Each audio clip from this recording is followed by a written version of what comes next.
United States preserve, protect, and defend the Constitution of the United States. So help me God.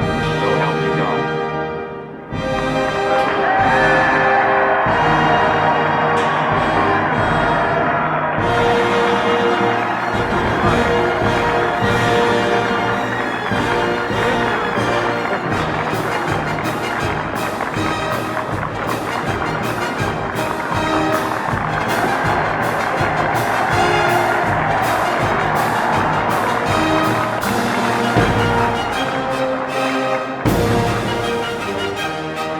President Johnson, Speaker, Mr. Chief Justice, President Eisenhower, Vice President Nixon, President Truman, Reverend clergy, fellow citizens.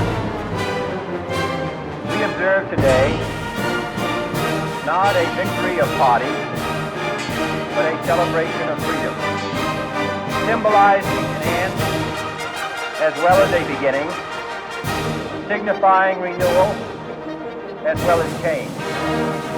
For I have sworn before you and Almighty God the same solemn oath our forebears prescribed nearly a century and 3/4 ago.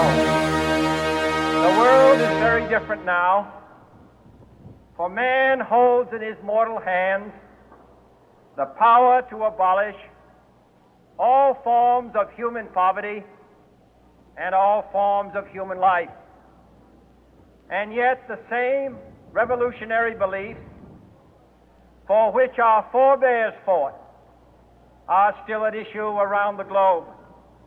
The belief that the rights of man come not from the generosity of the state, but from the hand of God. We dare not forget today that we are the heirs of that first revolution.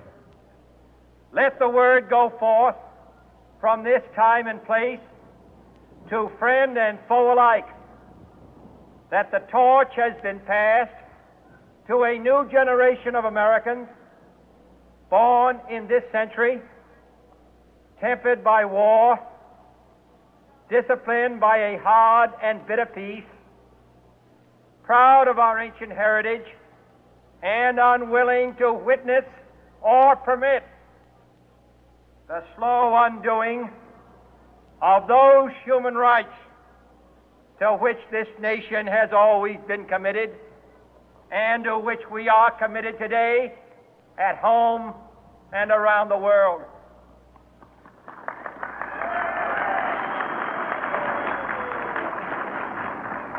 Let every nation know, whether it wishes us well or ill, that we shall pay any price, bear any burden, meet any hardship, support any friend, oppose any foe to assure the survival and the success of liberty.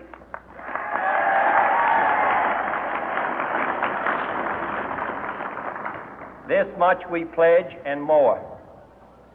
To those old allies whose cultural and spiritual origins we share, we pledge the loyalty of faithful friends.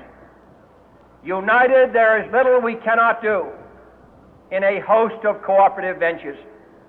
Divided, there is little we can do, for we dare not meet a powerful challenge at odds and split asunder. To those new states whom we welcome to the ranks of the free, we pledge our word that one form of colonial control shall not have passed away merely to be replaced by a far more iron tyranny. We shall not always expect to find them supporting our view, but we shall always hope to find them strongly supporting their own freedom, and to remember that in the past, those who foolishly sought power by riding the back of the tiger ended up inside.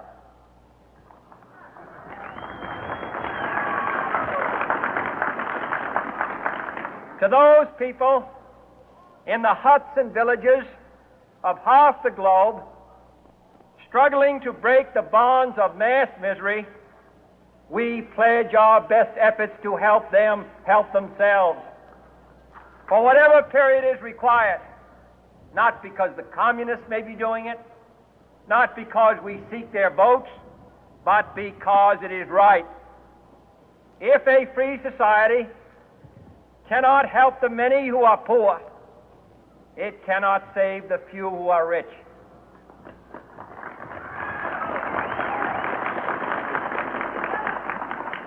To our sister republics south of our border, we offer a special pledge to convert our good words into good deeds, in a new alliance for progress, to assist free men and free governments in casting off the chains of poverty. But this peaceful revolution of hope cannot become the prey of hostile powers. Let all our neighbors know that we shall join with them to oppose aggression or subversion anywhere in the Americas. And let every other power know that this hemisphere intends to remain the master of its own house.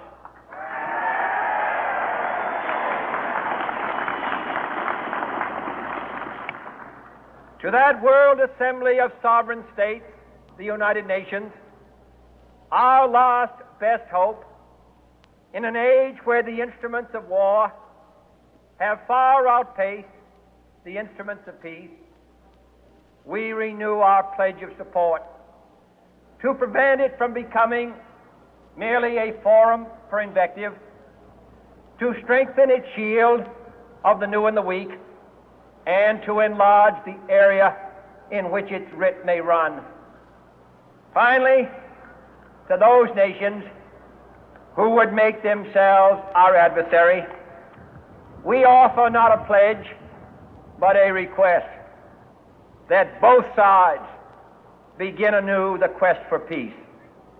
Before the dark powers of destruction, unleashed by science, engulf all humanity in planned or accidental self-destruction, we dare not tempt them with weakness, for only when our arms are sufficient beyond doubt can we be certain beyond doubt that they will never be employed.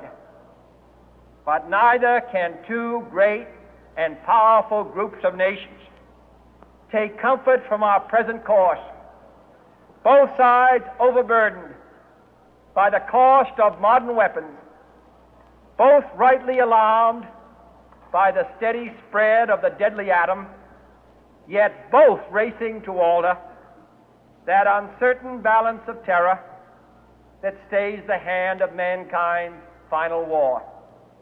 So let us begin anew, remembering on both sides that civility is not a sign of weakness, and sincerity is always subject to proof. Let us never negotiate out of fear, but let us never fear to negotiate.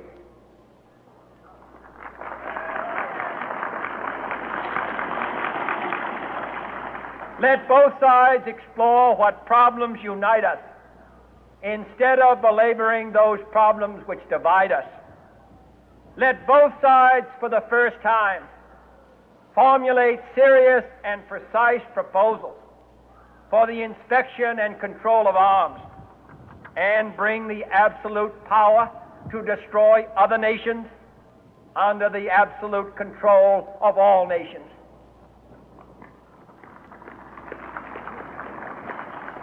Let both sides seek to invoke the wonders of science instead of its terrors. Together, let us explore the stars, conquer the deserts, eradicate disease, tap the ocean depths, and encourage the arts and commerce. Let both sides unite to heed in all corners of the earth the command of Isaiah to undo the heavy burden and let the oppressed go free. And if a beachhead of cooperation, may push back the jungle of suspicion, let both sides join in creating a new endeavor, not a new balance of power, but a new world of law, where the strong are just and the weak secure and the peace preserved.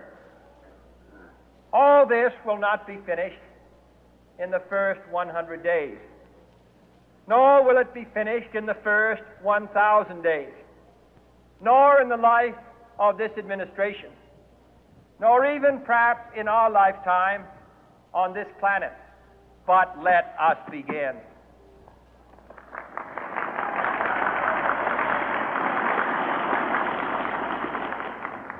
In your hands, my fellow citizens, more than mine, will rest the final success or failure of our course. Since this country was founded, each generation of Americans has been summoned to give testimony to its national loyalty. The graves of young Americans who answered the call to service surround the globe. Now the trumpet summons us again, not as a call to bear arms, though arms we need, not as a call to battle, though in battle we are, but a call to bear the burden of a long twilight struggle, year in and year out, rejoicing in hope, patient in tribulation, a struggle against the common enemies of man, tyranny, poverty, disease, and war itself. Can we forge against these enemies a grand and global alliance, north and south, east and west, that can assure a more fruitful life for all mankind? Will you join in that historic effort?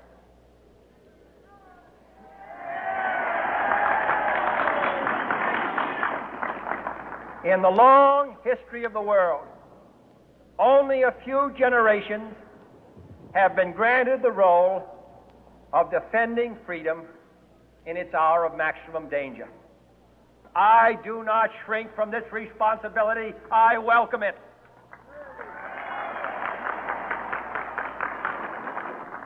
I do not believe that any of us would exchange places with any other people or any other generation. The energy, the faith, the devotion which we bring to this endeavor will light our country and all who serve it. And the glow from that fire can truly light the world. And so, my fellow Americans, ask not what your country can do for you, ask what you can do for your country.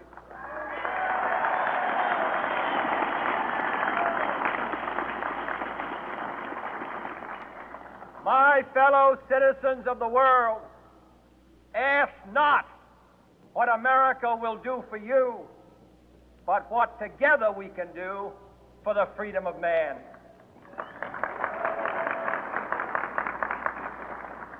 Finally, whether you are citizens of America or citizens of the world, ask of us here the same high standards of strength and sacrifice which we ask of you.